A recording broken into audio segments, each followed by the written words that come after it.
दोस्तों, इस चैनल के लिए कई वीडियो बनाए गए और ये सारे वीडियो पेंडेमिक के समय बनाए गए, जिनका एक उद्देश्य था कि अ, उस महामारी के दौर में आपसे जुड़ा रहा जाए। अब ये तय किया गया है कि हर सप्ताह एक वीडियो इस चैनल पर डाला जाएगा और आपसे संवाद किया जाएगा।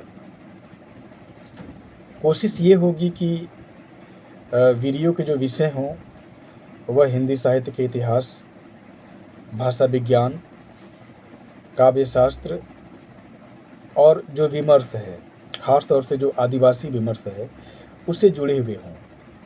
इसके साथ साथ कोशिश ये भी होगी कि भारत और भारत के बाहर जो साहित्यिक गतिविधियां हो रही हैं और जो बहुत महत्वपूर्ण हैं, जिन्हें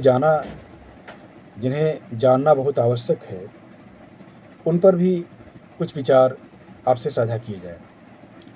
तो उसी के तहत अभी एक महत्वपूर्ण घटना घटी है, परिघटना घटित हुई है और यह भारत से भी जुड़ा हुआ है, ये जो है कि दुनिया से भी जुड़ा हुआ है और इसका वास्ता मूलतः एक क्षेत्रीय भाषा और साहित्य से है, कन्नड़ भाषा और साहित्य से है।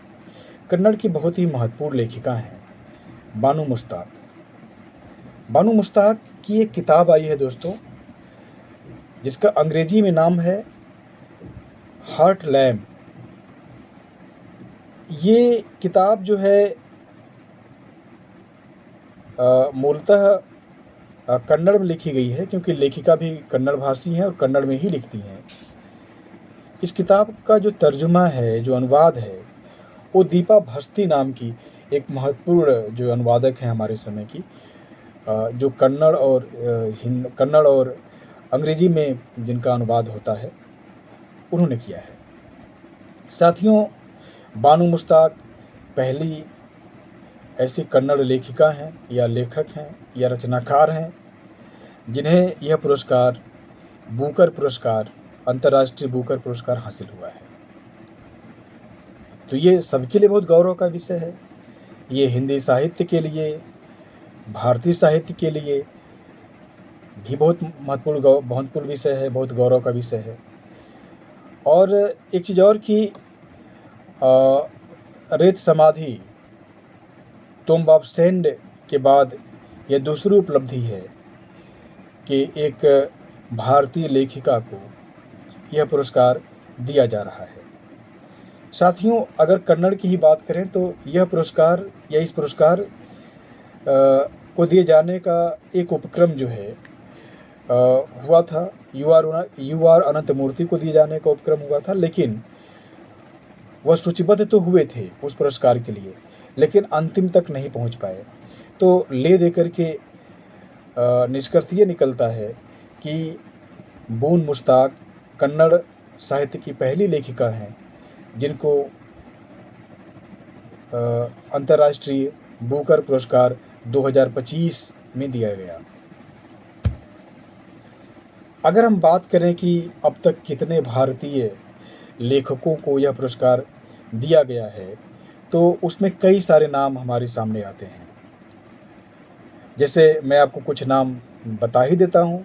वी.एस. नायपाल को यह पुरस्कार मिल चुका है, सलमान रुश्दी को यह पुरस्कार मिल चुका है, अरुंधति राय को यह मिल चुका है पुरस्कार, किरण देसाई को मिल चुका है और अरविंद अडिगा को मिल चुका है। साथियों, ये पुरस्कार जिनका मैंने नाम लिया, इन लोगों को मिला ज़रूर है, लेकिन ये लोग अंग्रेजी में लिखते हैं, तो यह पुरस्कार अंग्रेजी में लिखी इनकी किताबों को मिला है।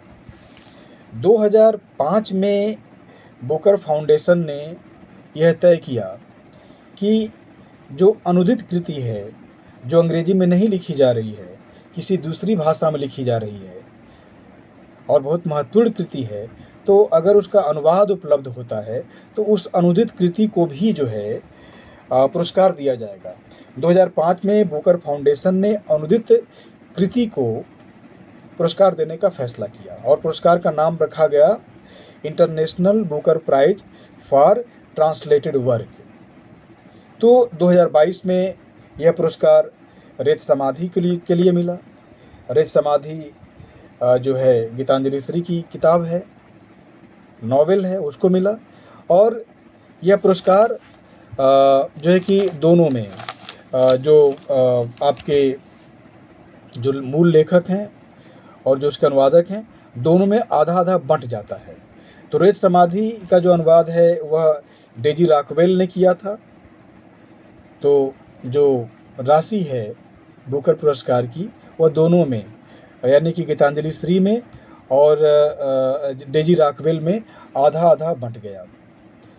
यह पुरस्कार राशि 50,000 पाउंड है, जो लाख के हिसाब से 52.95 लाख की राशि ठहरता है रुपए में।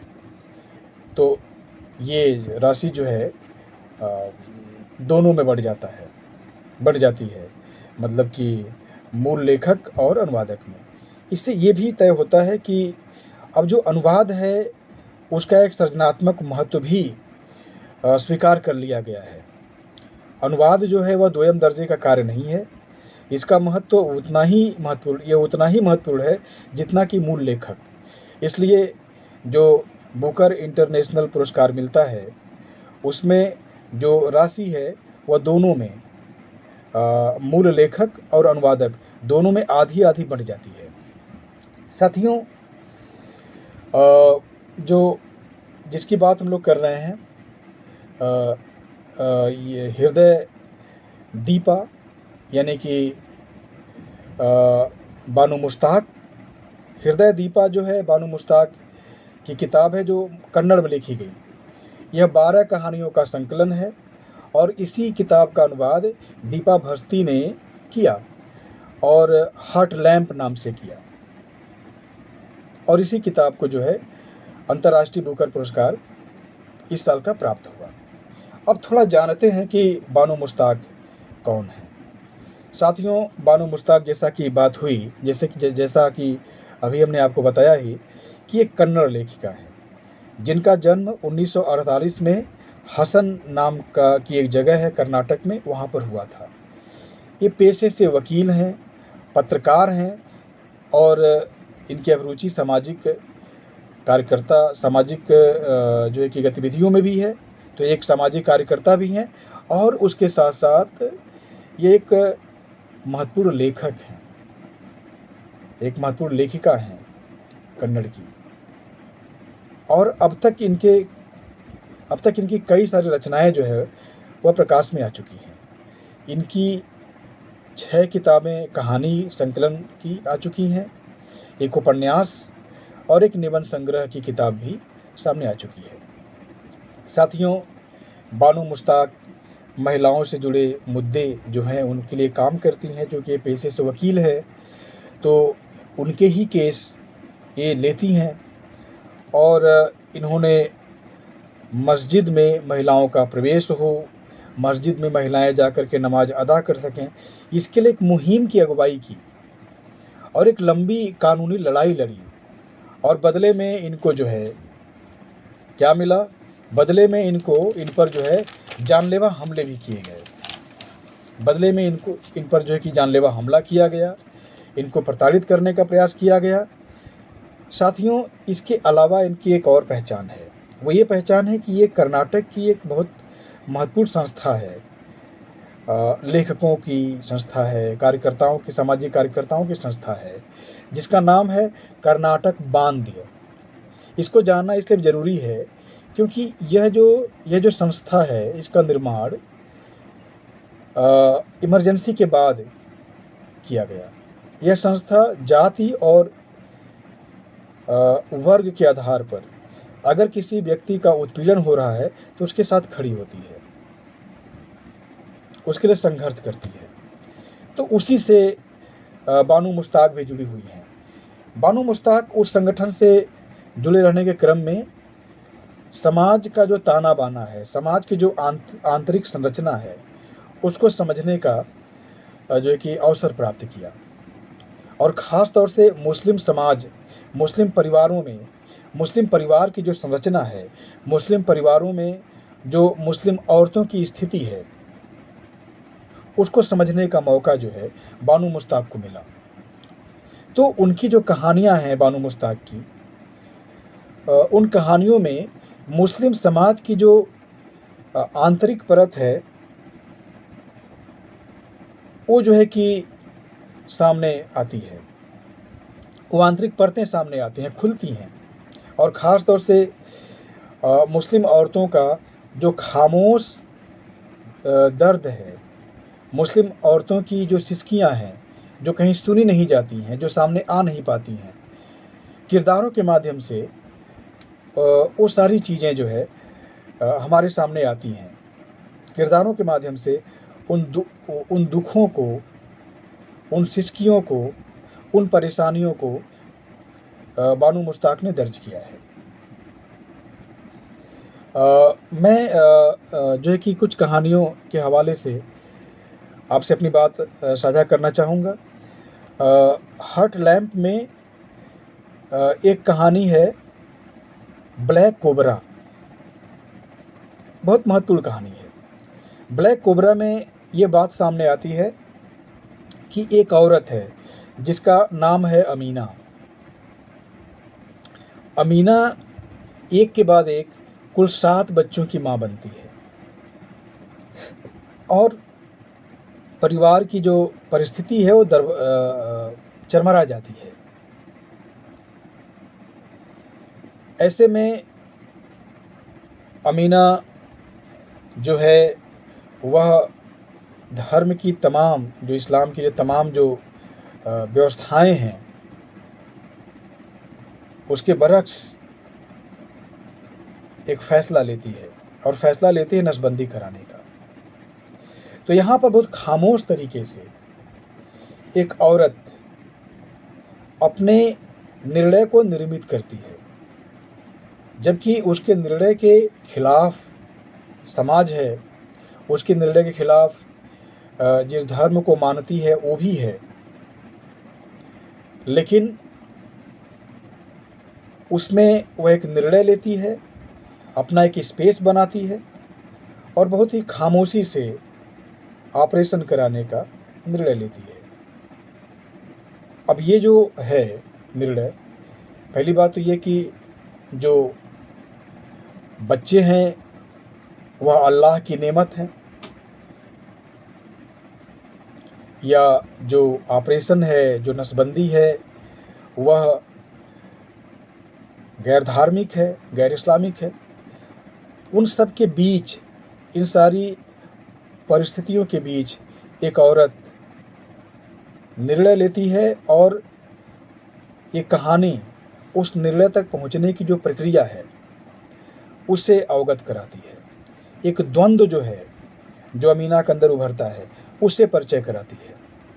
ये जो प्रक्रिया है, जो द्वंद्व है, इस निर्णय तक पहुंचने की जो यात्रा है, वह कहानी की खूबसूरती है। ऐसे ही संकलन में, जिसकी वजह से इस संकलन का नाम ही रखा गया हॉट लैंप, तो हॉट लैंप नाम की भी कहानी इस संकलन में है। साथियों, ये जो कहानी हॉट लैंप है, ये कहानी जो है कि परिवार में पिसती हुई एक औरत की कहानी है,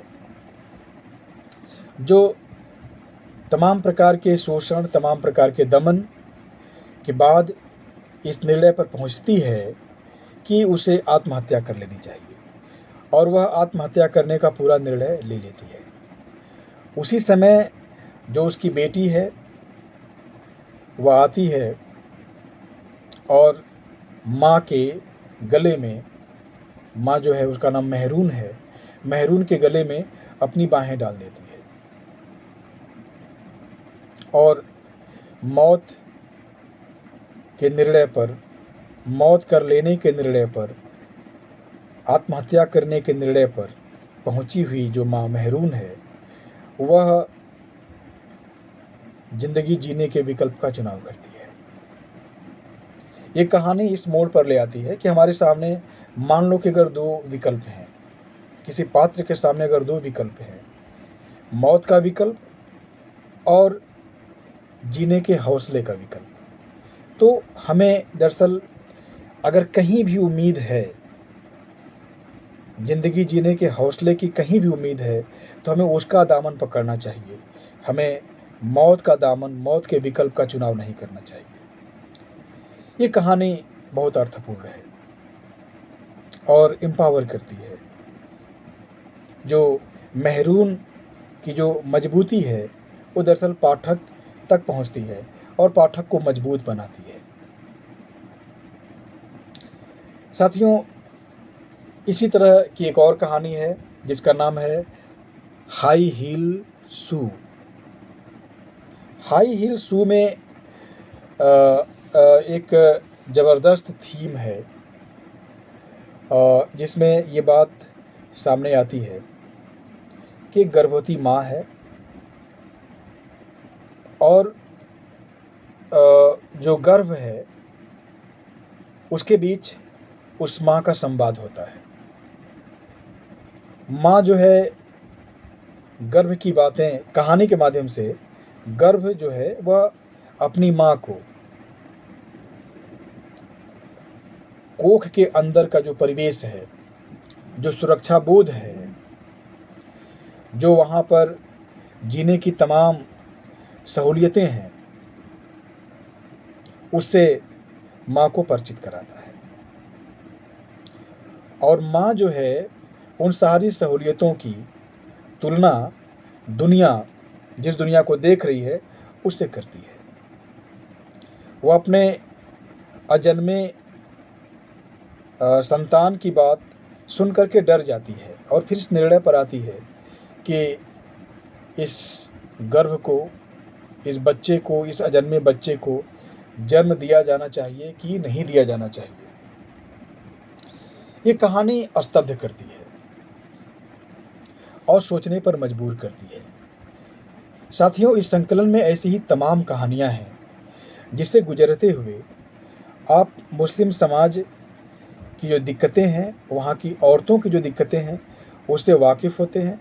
और एक कहानी संकलन जो है वो कोई ढिंढोरा नहीं पीटती है, किसी विमर्श का आवाहन नहीं करती है। बहुत सलीके से, बहुत खामोशी से और बहुत अंडरटोन हुए उन सारी मुश्किलों को, जिन मुश्किलों से मुस्लिम समाज की औरतें गुजर रही हैं, उनको दर्ज करती है और साथ साथ उन परेशानियों को बहुत बारीक तरीके से उकेरती भी है। लेकिन जो पक्षधरता है वह है ज़िंदगी का। ये कहानियाँ पलायन की पैरवी नहीं करती हैं। ये सभी कहानियाँ ज़िंदगी की पैरवी करती हैं। तो मुझे लगता है कि इस संकलन को देखा जाना चाहिए, पढ़ा जाना चाहिए और जो है कि बून मुश्ताक जैसी लेखिका अगर अपने कथन के दम पर, अपने रचनात्मक शक्ति के बल पर अगर बुकर तक पहुंच रही हैं, तो उन्हें धन्यवाद और उन्हें शुभकामनाएं देना चाहिए। साथियों, आपको भी बहुत बहुत धन्यवाद। नमस्कार।